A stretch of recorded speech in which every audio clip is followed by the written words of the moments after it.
राधे राधे दोस्तों, मैं सीमा यदुवंशी आप सबका स्वागत करती हूँ अपने चैनल संस्कृति की पहचान में। दोस्तों, आज की कहानी शुरू करते हैं। केसवगढ़ के राजा चंद्रगुप्त बहुत ही शांत स्वभाव के थे और उनकी प्रजा उनके प्रति काफ़ी स्नेह भाव रखती थी।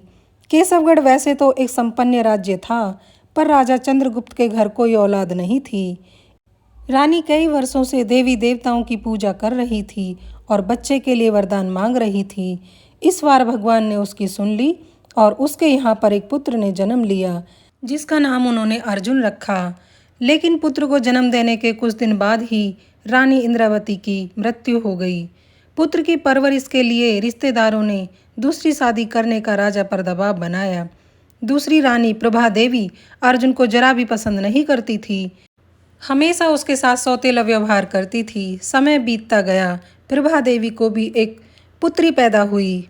अब उसका सारा प्यार अपनी पुत्री पर उमड़ने लगा। वो अच्छा खाना अपनी बेटी को खिलाती, बासा बुसा खाना अर्जुन को दे देती। अर्जुन भी माँ के हाथ का खाना बड़े चाव से खाता था। वह समझता था कि बासी खाना है, पर माँ के हाथ से है तो बड़े प्रेम से खा लेता था। अर्जुन को अपनी माँ की याद तो बहुत आती थी, पर वह सौतेली माँ में ही अपनी माँ ढूंढने की कोशिश करता था। उसी महल में दो चिड़िया रहती थी। वो नित्य प्रतिदिन ये सब देखती थी।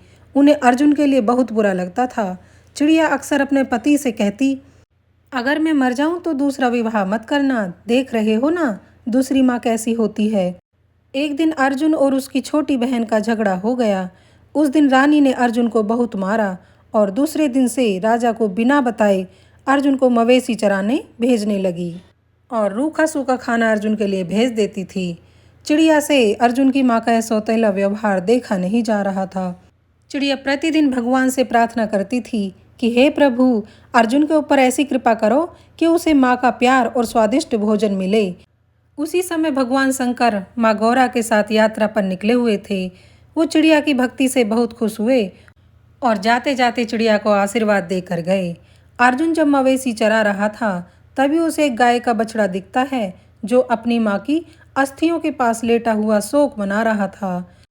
अर्जुन से उस बछड़े का दुख देखा नहीं गया, क्योंकि अर्जुन खुद एक बिन माँ का बच्चा था। अर्जुन ने अपनी बांसुरी निकाली और इतने प्यार और इतनी लीन होकर बांसुरी बजाई कि गाय की अस्थियां एक एक करके जुड़ने लगी। गाय जिंदा हो गई। गाय अब बछड़े के साथ अर्जुन को भी माँ वाला प्यार देने लगी। अब एक स्तन से अर्जुन को दूध पिलाती, एक से बछड़े को। अर्जुन की सेहत में दिन दुगना रात चौगुना बदलाव होने लगा। रानी को शक होने लगा कि कुछ तो बात है।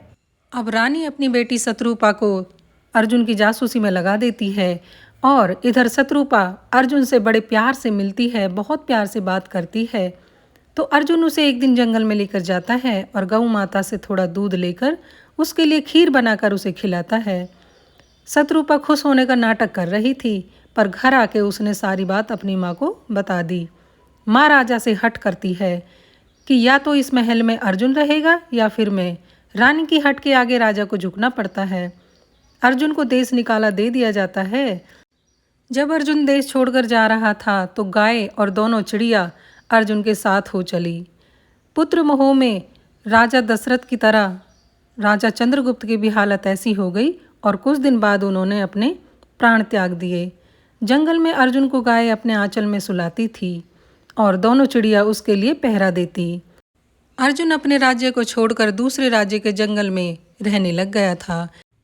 इस राज्य का राजा बहुत ही ज़्यादा घमंडी था। उसकी 4 बेटी थी। वो हर शाम अपनी बेटियों से पूछता कि वो किसके भाग्य का खा रही हैं, और बेटियां जवाब देती कि पिताजी हम आपके भाग्य का खा रहे हैं। सिर्फ एक बेटी जो सबसे छोटी थी, जिसका नाम सोमवती था, हमेशा यही बोलती थी कि पिताजी भरण पोषण आप कर रहे हैं, पर मैं खा अपने भाग्य का रही हूँ। अपनी बेटी के रोज रोज ऐसे वचन सुनकर उस घमंडी राजा को बहुत गुस्सा आता था। एक दिन राजा ने अपने सैनिकों को बुलाकर कहा कि जाओ, इस लड़की के लिए एक ऐसा लड़का ढूंढो जिसके घर पे छत ना हो, कोई महल ना हो और खाने का कोई ठिकाना ना हो। सैनिकों को जंगल में अर्जुन दिखता है। वो चुपके से अर्जुन को उठा ले जाते हैं। दोनों की शादी करा के सोमवती को अपने भाग्य के खाने के लिए जंगल में छोड़ जाते हैं। पिता बोलता है, जा और अपने भाग्य का खा, मैं भी देखता हूँ कि तू कितने दिन तक अपने भाग्य का खाती है। बड़ी आई भाग्य का खाने वाली। सोमवती चुपचाप अपने पति के साथ जंगल में चली जाती है। अब अर्जुन को यह चिंता बढ़ जाती है कि वह अपना तो जैसे तैसे पेट भर लेता था, पर अपनी बीवी का पेट कैसे भरेगा। लेकिन गाय माँ ने अपने दूध की मात्रा बढ़ा दी और दोनों आराम से अब मज़े से अपना पेट भरते थे। अर्जुन जंगल से लकड़ियाँ चुनकर लाता और सोमवती उसके लिए गाय के दूध से खीर बनाती। दोनों खीर खा और कंदमूल फल खाकर अपना जीवन आराम से गुजार रहे थे। रात को सोते तो चिड़िया अपने मीठे मीठे बोलों से लोरियां गाकर सुनाती थी। गाय माँ अपना आंचल बिछा देती थी।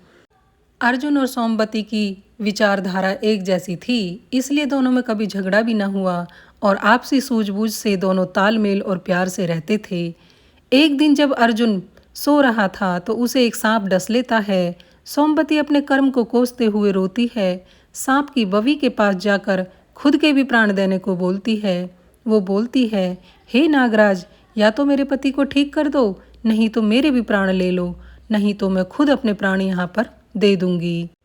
जब नागराज ने सोमवती के ऐसे वचन सुने तो नागराज को सोमवती पर बड़ी दया आई और उसकी पतिव्रता स्थिति को देखकर उस पर प्रसन्न भी हुए। उन्होंने अर्जुन के प्राण को बख्श दिया और बवि के नीचे गड़ा हुआ खजाना भी अर्जुन और सोमवती को दे दिया। वहाँ केसवगढ़ में रानी प्रभा देवी को उसके बेटी और दामाद ने घर से निकाल दिया। अब वो लकड़ी बेचकर अपना गुजारा कर रही थी। पुत्र मोह में पति तो पहले ही चले गए थे। प्रभा देवी की हालत बद से बदतर हो गई थी। यहाँ अर्जुन अपना महल खड़ा कर लेता है। गाय और दोनों चिड़िया की महल में विशेष व्यवस्था होती है। अर्जुन हर गरीब की मदद करता है, सभी को रोजगार देता है। प्रभा देवी को इस राजकुमार के बारे में पता चलता है कि वो सबकी मदद करते हैं। उसको ये न पता था कि ये वही सौतेला बेटा है जिसको तूने घर से निकाल दिया। प्रभा उसकी ख्याति सुनकर उसके यहाँ लकड़ी बेचने के लिए आती है। जब प्रभा देवी अर्जुन के सामने आई तो वो अर्जुन को पहचान न सकी, परंतु अर्जुन ने अपनी माँ को पहचान लिया और माँ को अपना परिचय देते हुए अपनी पत्नी के बारे में भी बताया। तो वो अपनी सास के सत्कार में जुट गई। दोनों मिलकर माँ के पांव दबा रहे थे और माँ अपने किए पर शर्मिंदा हो रही थी और बार बार अर्जुन से अपने किए की माफ़ी मांग रही थी।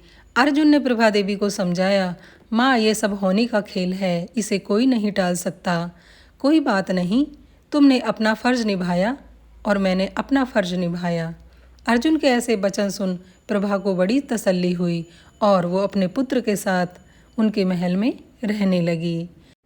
तो दोस्तों, आज की कहानी का सार है कि किसी को जज मत करो। कभी कभी अपने भी सौतेले हो जाते हैं और सौतेले अपने हो जाते हैं। बात संस्कारों की होती है। तो दोस्तों, आज की कहानी कैसी लगी कृपया हमें कमेंट करके बताएं। कहानी अगर थोड़ी सी भी अच्छी लगी है तो एक लाइक कर दें। चैनल पर नए हैं तो चैनल को सब्सक्राइब कर लें और अपना समर्थन हमारे साथ ऐसे ही बनाए रखें। दोस्तों, अभी मैं आप सबसे लेती हूँ विदा। एक नई कहानी के साथ फिर आपके सामने हाजिर होंगी। राधे राधे।